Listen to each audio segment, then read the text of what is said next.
have him use it. But yeah, the Spirit Bomb they've been having me use. I think it's effective. They should use their move too, obviously.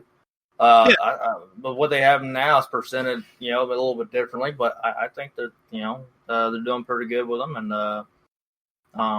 time will tell you more so how they go. But my big concern right now with them, at least going on in the future, is that I don't want them to slip up how they've done with a lot of the big guys that have been on the roster in the past, where they'll change them up basically to be more to comedy, as far as take into examples of Lord Tenzai, or y'all know him as Albert or A-Train, and Snitsky's another example too, and Mordecai, which I know a lot of people don't even remember, but Bobby Lashley.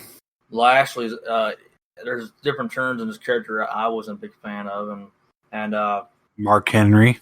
Mark Henry did some things that he had still had a good career what he was doing, but I know it's entertaining. Not because of the Hall of Pain, but before that he was Sexual Chocolate, and he gave birth to a hand.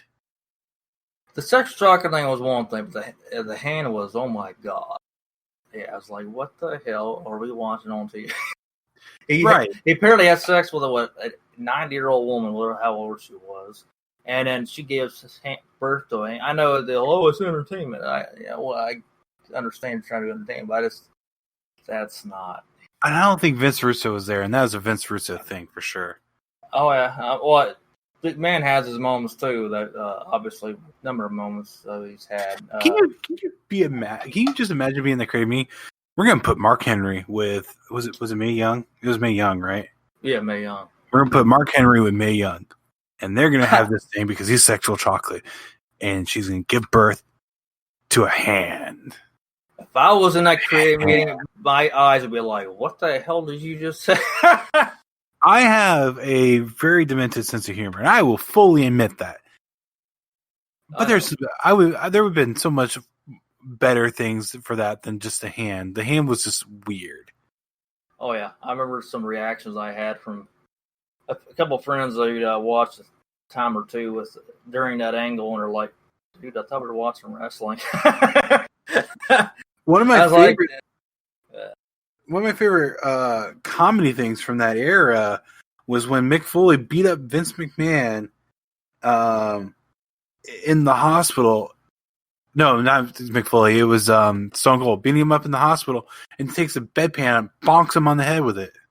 I thought that's hilarious. Yeah, it was like it was stupid, but it was hilarious. It was. I thought it worked enough for the moment of the rivalry that was going on, but it was obviously one of those funny moments, stupid funny, but it worked enough for what was going on. It made part of the highlight reel. Yeah.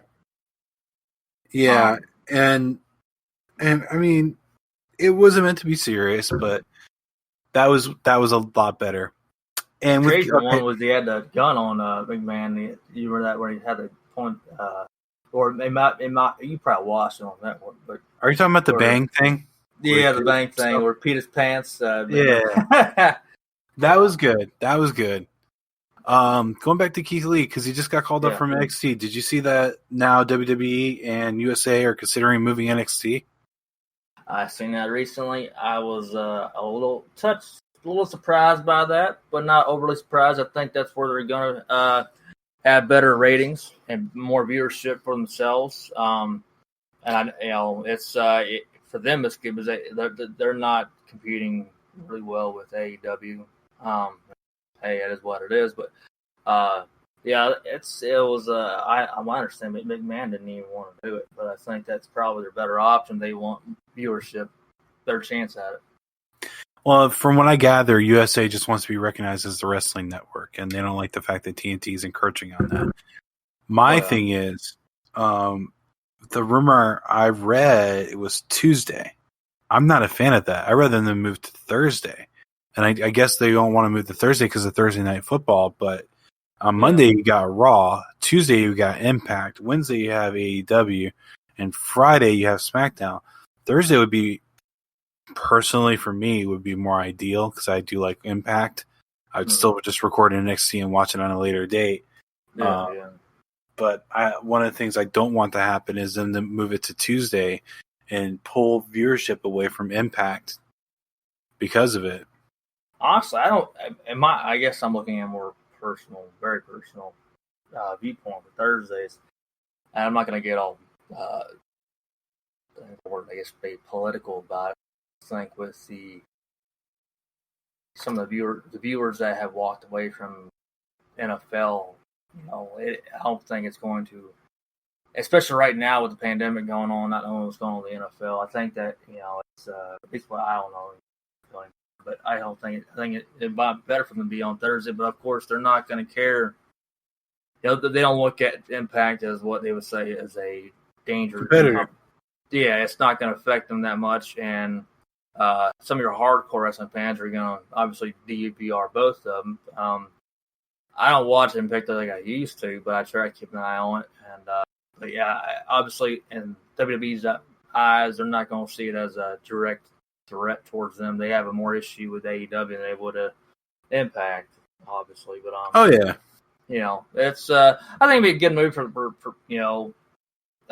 for them personally to get more viewers. They're in a tough battle, mostly losing with AEW. They only won a few times by ratings, but for me, honestly, I'll say anybody. Yeah, I try to DVR both of them. I'm not a big fan of NXT. I like to hear things, see things that that's okay, but it make me choose between NXT and AEW, which I know you don't have to because you can DVR or it's an alternative. But I'm all about AEW. Even though if you're gonna, it don't matter. So that's all I got to say about that.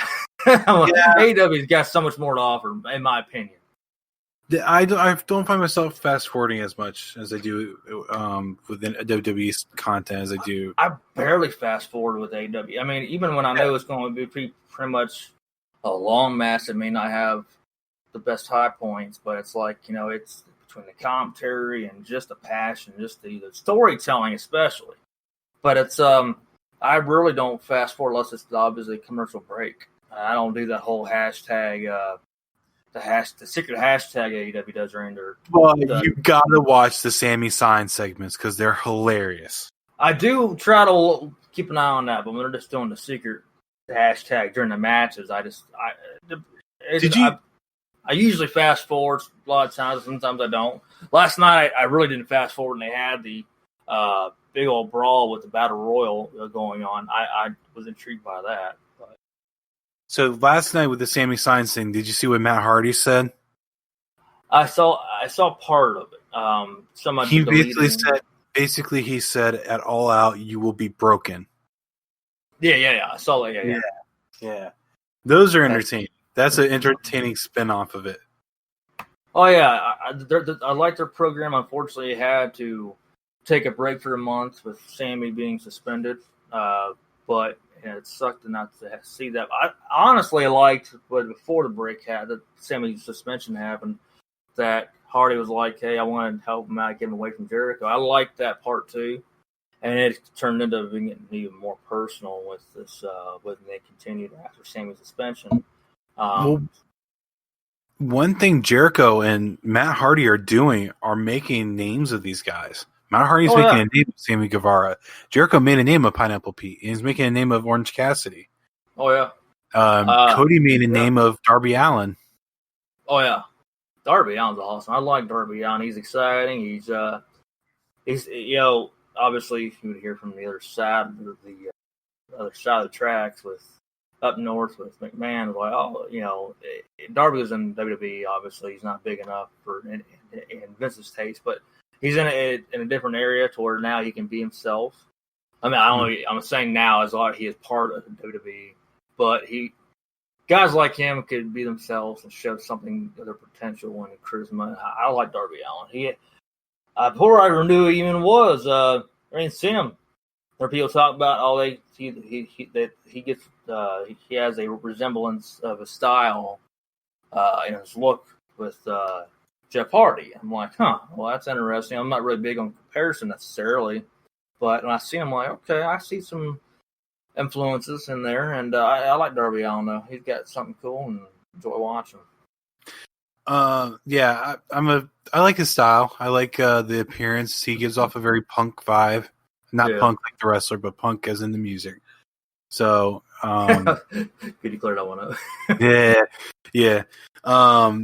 So it's a presentation I like, and just I like how they're building him. They're actually making him look like a threat against Ricky Starks and Brian Cage, which Brian Cage is just a big dude. Mm-hmm. To jump back a little bit to Impact, did you see that Eric Young is champ again? I saw that. I was a little bit surprised in a way, speaking, because thought more they would see more champion of Eddie Edwards. But yeah, I thought it was interesting, and seeing how more they evolve with that storyline with Eric Young. This is a little more different kind of. It's a sadistic form of him. Yeah, I'd say this is a little more different side of him than we've ever seen before. We've seen him being a little bit crazy, obviously, but he is definitely crazy on screen. But he's just a whole different ball game for him. So I think it's interesting to see. I dig what him and EC3 are doing completely. You know what? Yeah, I saw the EC3 angle, Impact, and I was like, it was obviously creepy. But it was like it was interesting, creepy. I was like, okay, and then you have Moose, or what's that name, Moose? Yeah, Moose. Yeah, Moose. Yeah, it's like his sell on it was good. I'm still getting to learn more about what they're doing, especially since hearing that Impact has tweaked their roster a little more people that we can understand. But but I thought it was a good angle. It was a good spot, I should say. Now we're talking about drawing comparisons. Do you get the comparison for EC3 being more like a Sting? Because he's coming across. Really? No, not yet. No, he reminds me so much of him just because he's like. You talking about which version of Sting? You talking about Joker Sting? You're talking about like Joker / Crow? Because like he took this title and he said he has to destroy it. And he basically told Moose kind of like how Sting didn't necessarily cut promos on Hogan, but he kind of had this whole thing: you have to find me, and you've been warned. That to me sounds like kind of like a Sting, because EC3 feels like he not necessarily Impact, but he feels like he's the last defense of TNA, if you will. I didn't get the vibe. The reason why I asked, I figured talking about it's just more crazy style thing, which is more the Crow and not Crow, but the Joker type of thing. And then you get that. Okay. And then you had the guy backstage wearing the EC3 jacket and the shirt, and kind of turns it inside out, kind of like a guy taking off a Sting mask. I just didn't get that vibe, but man, all right, okay, maybe it's just me. That's all. If y'all listen, y'all could have got that vibe too, but I just didn't get that vibe. I just thought it was thought it was something fresh for EC3, and he is pretty much. I mean, he's not the last.